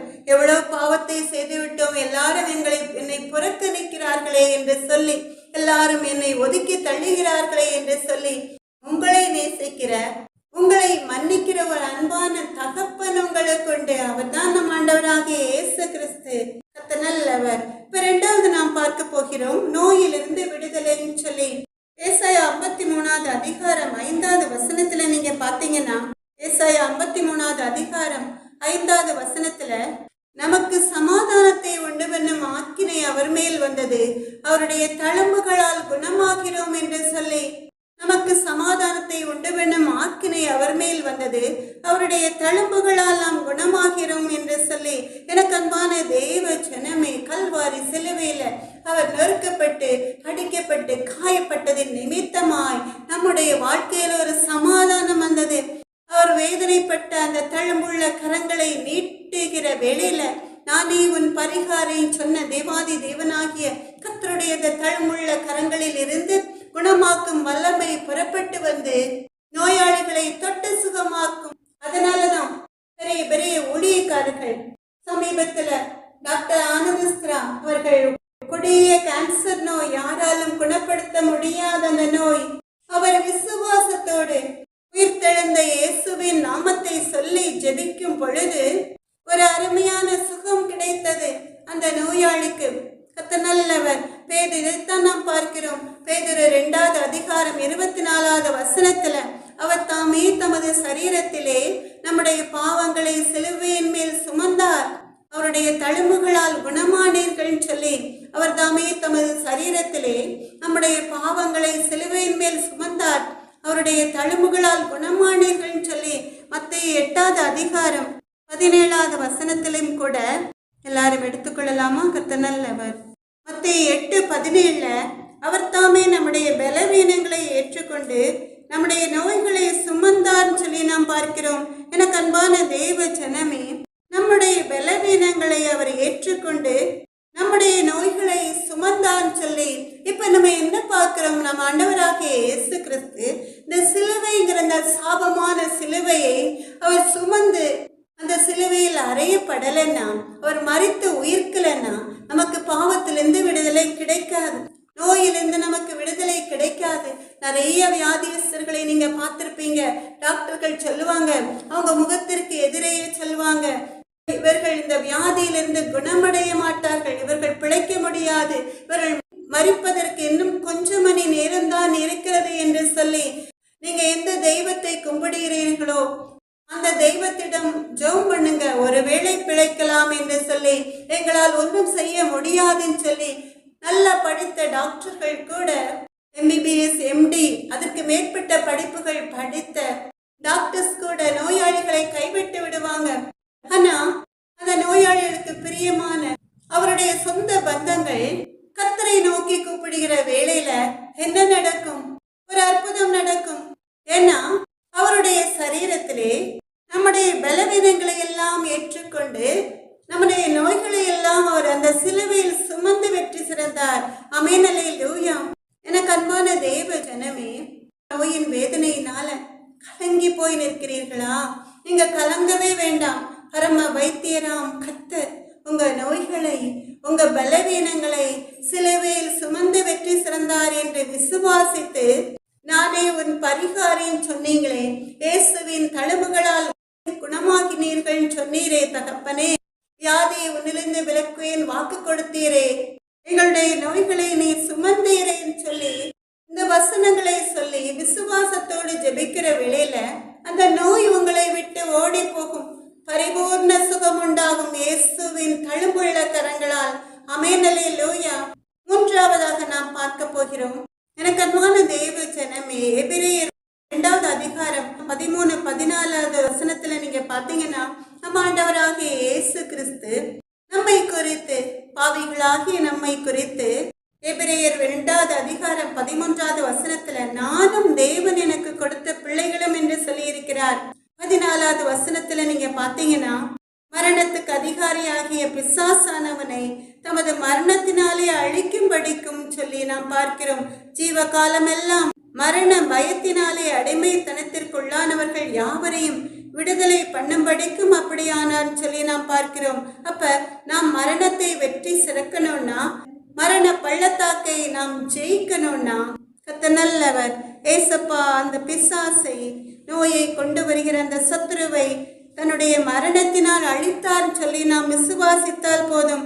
சாப கட்டுகளால வாழ்க்கையை வெறுத்து தற்கொலை மரணத்தை நோக்கி ஓடிக்கொண்டிருக்கிற எனக்கு அன்பான தேவ ஜனமே, உங்களுக்காக தான் ஒரு விசை கர்த்தருடைய வார்த்தை கடந்து வருகிறது. கலாத்தியர் 3வது அதிகாரம் 13வது வசனம் உங்களை இந்த சாப கட்டுகளிலிருந்து விடுதலை பண்ணுவதற்காக. கலாத்தியர் 3வது அதிகாரம் 13வது வசனம், மரத்திலே தூக்கப்பட்ட எவனும் சபிக்கப்பட்டவன் என்று எழுதியிருக்கிறபடி கிறிஸ்து நமக்காக சாபமாகி நியாய பிரமாணத்தின் சாபத்திற்கு நம்மை நீங்களாக்கி மீட்டுக் கொண்டார் சொல்லி ஆமென் அல்லேலூயா. மரத்திலே தூக்கப்பட்ட எவனும் சபிக்கப்பட்டவன்கிறது இங்க சிலுவை மரத்திலே. அந்த காலத்துல சிலுவை மரணம் என்பது பொல்லாத கள்ளர்களுக்கு, பொல்லாத பாவங்களை செய்தவர்களுக்கு ஒரு மரண தண்டனை. சிலுவையிலே அறையப்பட்டு அந்த சிலுவை மரணத்தை சந்திப்பார்கள். அதுதான் அந்த கள்ளர்களுக்கு அவர்கள் கொடுக்கிற மரண தண்டனை. நம் ஆண்டவராகிய இயேசு கிறிஸ்துவும் கூட இந்த சிலுவைங்கிற அந்த சாபமான காரியத்தை சுமந்து அவருடைய சிரசில் மேல் முள்ளினால் ஆன கிரீடத்தை சூட வைத்து அந்த வேதனையும் கூட தாங்கி சாபத்திலிருந்து நமக்கு விடுதலை கொடுப்பதற்காக கிறிஸ்துவே நமக்காக சாபமானார் சொல்லி பார்க்கிறோம். எனக்கு அன்பான தெய்வ ஜனமே, அவர் எதற்காக அந்த சாபமான சிலுவையை சுமந்தார்? அந்த சாபத்திலிருந்து நமக்கு விடுதலை கொடுப்பதற்காக. அப்ப இப்படிப்பட்ட அன்பு தெய்வத்தை நோக்கி நீங்க விசுவாசத்தோடு ஓடி வந்தா போதும், உங்க சாப கட்டுகள் எல்லாம் தெரிப்புண்டு போகும். விசுவாசத்தோடு வரணும். கர்த்தர் நல்லவர். ஆமென் அல்லேலூயா. நீங்க ஒரு நாளும் தற்கொலை முடிவை நோக்கி ஓடக்கூடாது. நாலாவதாக நாம் பார்க்கிறோம், பிசாசிலிருந்து விடுதலை, சத்துரு கொண்டு வருகிற போராட்டங்களிலிருந்து விடுதலை.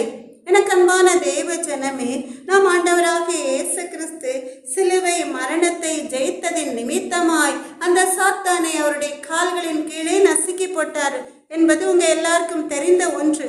நம் ஆண்டவராகிய இயேசு கிறிஸ்து சாத்தானிடமிருந்து, அந்த அந்தகார வல்லமையின் கிரியைகளிடம் இருந்து நமக்கு விடுதலை கொடுப்பதற்காக தான், அந்த பிசாசை தன் கால்களின் கீழே நசுக்குவதற்காக தான் சிலுவை மரணத்தை சந்தித்து உயிர்த்தெழுந்து வெற்றி சிறந்தார். ஆமென் அல்லேலூயா.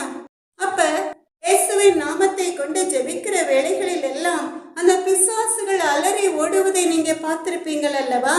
எனக்கு அன்பான தேவ ஜனமே, யாக்கோபு 14 அதிகாரம் 7வது வசனத்திலும் கூட உங்களுக்கு விரோதமாய் சத்துரு பலவித பாடுகளை கொண்டு வருகிற வேளையில் எல்லாம் கூட பிசாசுக்கு எதிர்த்து நில்லுங்கள், அப்பொழுது அவன் உங்களை விட்டு ஓடி போவான்னு சொல்லி அந்த வேத வசனத்துக்கு நீங்க கீழ்ப்படிந்து நடக்கிற வேளையிலும் கூட கர்த்தர் உங்களுடைய வாழ்க்கையில அற்புதங்களை செய்வார். கர்த்தர் நல்லவர். அப்ப நீங்க சந்தோஷமாய் சொல்லலாம், கர்த்தரை போல. ஓசியா 13வது அதிகாரம் 14வது வசனத்தின்படி, மரணமே உன் வாதைகள் எங்கே, பாதாளமே உன் சங்காரம் எங்கே என்று கர்த்தர் வாக்கு கொடுத்திருக்கிறார். அவர்களை நான் பாதாளத்தின் வல்லமைக்கு நீங்களாக்கி மீட்பேன், மரித்தேன் ஆனாலும் சதா காலங்களிலும் உயிரோடு இருக்கிறேன் சொன்ன தேவாதேவனாய கர்த்தர் ஓசியா 13வது அதிகாரம் 14வது வசனத்துல அவர்களை நான் பாதாளத்தின் வல்லமைக்கு நீங்களாக்கி மீட்பேன், அவர்களை மரணத்திற்கு நீங்களாக்கி விடுவிப்பேன் என்று வாக்கு கொடுத்திருக்கிறார். நாம் எல்லாரும் சந்தோஷமாய் சொல்லலாமா? மரணமே உன் வாதைகள் எங்கே, பாதாளமே உன் சங்காரம் எங்கே என்று. நல்லவர். ஈஸ்டர் வருவதற்கு முன்னால உங்களில் அநேகம் பேர், கர்த்தருடைய பிள்ளைகள் அநேகம் பேர் 40 நாட்கள் ஃபாஸ்டிங் இருந்திருப்பீங்க.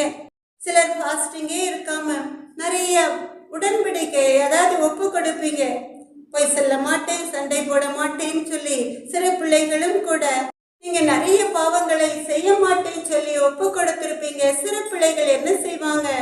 நாங்க இனி தப்பான காரியத்தை செய்ய மாட்டோம், பெற்றோருக்கு பிரியம் இல்லாத காரியங்களை செய்ய மாட்டோம், பொய் சொல்ல மாட்டோம் அப்படின்னு சொல்லி, ஒருவருக்கொருவர் சண்டை போட மாட்டோம் சொல்லி பெண்கள் என்ன செய்வாங்க? மட்டன் மீன் சொல்லி அசைவ உணவுகளை சாப்பிட மாட்டோம் சொல்லி ஒப்பு கொடுப்பாங்க.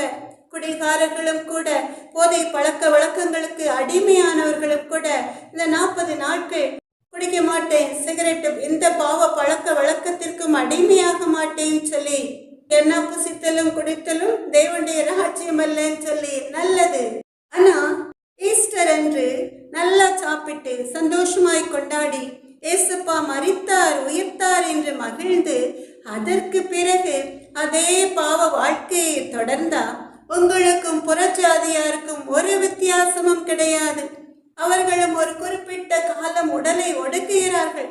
இந்த 40 நாள் ஒருத்தல் அல்ல கிறிஸ்தவ வாழ்க்கை. அப்ப நம்ம என்ன செய்யணும்?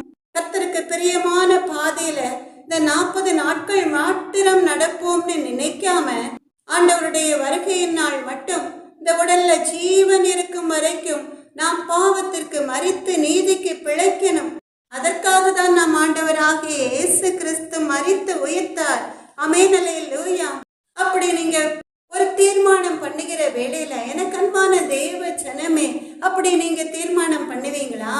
இனிமேல் ஆண்டவருடைய வருகையின் நாள் மட்டும் நாங்க கர்த்தருக்கு பிரியமான பாதையில் நடப்போம் சொல்லி அப்படி நீங்க தீர்மானம் பண்ணும் பொழுது, இந்த உலகத்துல வியாதி, வறுமை, அறியாமை நிமித்தமாய் வந்த நிந்தையை உங்களை விட்டு நீக்கிவிட்டு நம் ஆண்டவராகிய இயேசு கிறிஸ்து நம்மை முற்றிலுமாய் ஜெயம் பெற செய்வார். ஆமென், அல்லேலூயா. எனக்கு அன்பான தெய்வ ஜனமே, சங்கீதம் 115, 17, 18 வசனங்கள்ல நாம் பார்க்கிறோம், மரித்தவர்களும் மௌனத்தில் இறங்குகிற அனைவரும் கர்த்தரை துதியார்கள். நாமோ இது முதல் என்றென்றைக்கும் கர்த்தரை ஸ்தோத்திரிப்போம். அல்லேலூயா.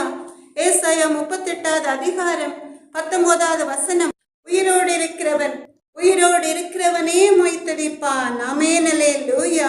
நாம் எல்லாரும் சேர்ந்து உயிர்த்த இயேசுவின் நாள்ல உயிர்த்த இயேசுவை போற்றி ஒரு பாடலை பாடலாமா? எனக்கு அன்பான தேவ ஜனமே, எல்லாரும் கண்களை மூடி அப்படியே கர்த்தருடைய பிரசன்னத்தை உணர்ந்தவர்களாய் கர்த்தருடைய நாமத்தை மகிமைப்படுத்தி ஒரு பாடலை பாடலாமா? மரித்த இயேசு உயிர்த்து விட்டார், அல்லேலூயா. மன்னன் இயேசு ஜீவிக்கிறார், அல்லேலூயா. அல்லேலூயா, ஜீவிக்கிறார். அல்லேலூயா, அல்லேலூயா, ஜீவிக்கிறார். மரணம் அவரை தடுத்து நிறுத்த முடியவில்லையே, கல்லறையோ கட்டி காக்க முடியவில்லையே.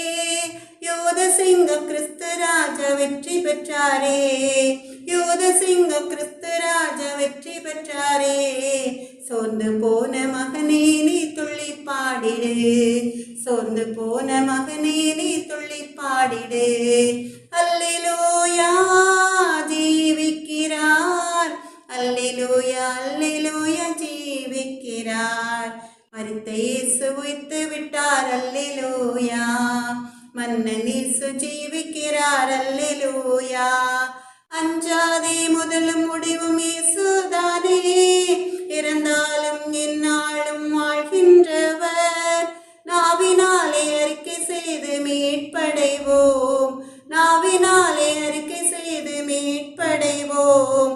நாள்தோறும் புதுபலனால் நிரம்பிடுவோம், நாள்தோறும் புதுபலனால் நிரம்பிடுவோம். அல்லேலூயா, ஜீவிக்கிறார். அல்லேலூயா, அல்லேலூயா, ஜீவிக்கிறார். மரித்த இயேசு உயிர்த்து விட்டார், அல்லேலூயா. மன்னன் இயேசு ஜீவிக்கிறார், அல்லேலூயா. கண்ணீரோடு மரியாள் போல அவரை தேடுவோம். கர்த்தர் இயேசு நமக்கும் இன்று காட்சி தருவார். கனிவோடு பெயர் சொல்லி அழைத்திடுவார், கனிவோடு பெயர் சொல்லி அழைத்திடுவார். கலக்கமின்றி காலமெல்லாம் சாட்சி பகர்வோம், கலக்கமின்றி காலமெல்லாம் சாட்சி பகர்வோம். அல்லேலூயா, ஜீவிக்கிறார். அல்லேலூயா, அல்லேலூயா, ஜீவிக்கிறார். மரித்த இயேசு உயிர்த்து விட்டார், அல்லேலூயா. மன்னன் இயேசு ஜீவிக்கிறார், அல்லேலூயா. எம்மாவு சீடரோடு நடந்து சென்றார், இறைவார்த்தை போதித்து ஆறுதல் தந்தார். அப்பம் விட்டு கண்களையே திறந்து வைத்தார், அப்பம் விட்டு கண்களையே திறந்து வைத்தார். அந்த இயேசு நம்மோடே நடக்கின்றார், அந்த இயேசு நம் சந்தோஷமாய் சொல்லலாமா? கவலைகளை மறந்து அந்த இயேசு நம்மோடே நடக்கின்றார். அல்லேலூயா, ஜீவிக்கிறார். அல்லேலூயா, அல்லேலூயா, ஜீவிக்கிறார். மரித்த இயேசு உயிர்த்து விட்டார், அல்லேலூயா. மன்னன் இயேசு ஜீவிக்கிறார், அல்லேலூயா. ராஜாதி ராஜாவே, எங்கள் அன்பு நல்ல தகப்பனை, எப்பொழுதும் கூட இயேசுப்பா நீங்க கொடுத்த உம்முடைய பிள்ளைகளுக்காக சமூகத்திலே வந்து நிற்கிறேனப்பா. இயேசுவே, எங்கள் அன்பு நல்ல தகப்பனை, மரித்து உயிர்த்த இயேசுடைய பாதுகாப்பு, உம்முடைய வார்த்தைகளை உமக்கு பிரியமான மகள் மூலமாய் கொடுக்கிற வார்த்தைகளை கேட்கிற உம்முடைய அன்பு பிள்ளைகளுடைய வாழ்க்கையில ஒரு அற்புதத்தை செய்யும்படியாய், அது மாத்திரமல்ல உம்முடைய வருகையின் நாள் மட்டும் இஸ்ரவேலின் பெருமந்தையாகிய உம்முடைய அன்பு பிள்ளைகள் பாவத்திற்கு மறித்து நீதிக்கு பிழைக்க நீங்க ஒரு வழியை காட்டுங்க எங்கள் அன்பு நல்ல தகப்பனே. இயேசுவே, உம்முடைய அன்பு பிள்ளைகள் இஸ்ரவேலின் பெருமந்தையின் பிள்ளைகளுடைய கரங்களை பிடித்து உம்முடைய கரங்களில் ஒப்புக் கொடுக்கிறோம் எங்கள் அன்பு நல்ல தகப்பனே. ராஜாதி ராஜாவே, அப்பா, சத்துரு அவர்களை தொடாதபடிக்கு செட்டைகளின் நிழல்ல உம்முடைய வருகை நாள் மட்டும் மூடி மறைத்து பாதுகாத்து உம்முடைய வருகையில மறைவாய் எடுத்துக்கொள்ளப்படுகிற பாக்கியத்தை உம்முடைய அன்பு பிள்ளைகளுக்கு கொடுத்து நீர் ஆசீர்வதித்து வழிநடத்துங்க தகப்பனே. இயேசுவின் நாமத்தாலே ஜெபத்தேர் எடுக்கிறேன் எங்கள் அன்பு நல்ல தகப்பனே. சகல விதமான துதி கனம் மகிமை அனைத்தும் உமக்கே உண்டாவதாக.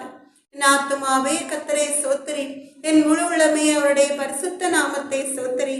என் ஆத்துமாவே கர்த்தரை ஸ்தோத்திரி, கர்த்தர் செய்த சகல உபகாரங்களையும் மறவாதே. ஆமென். அல்லேலூயா. எனக்கு அன்பான தேவ ஜனமே, நம்முடைய கர்த்தராகிய இயேசு கிறிஸ்துவனுடைய கிருபையும் தேவனுடைய அன்பும் பரிசுத்த ஆவியினுடைய ஐக்கியமும் உங்கள் அனைவரோடும் கூட இருப்பதாக. ஆமென். அல்லேலூயா. ஆமென். அல்லேலூயா. அல்லேலூயா.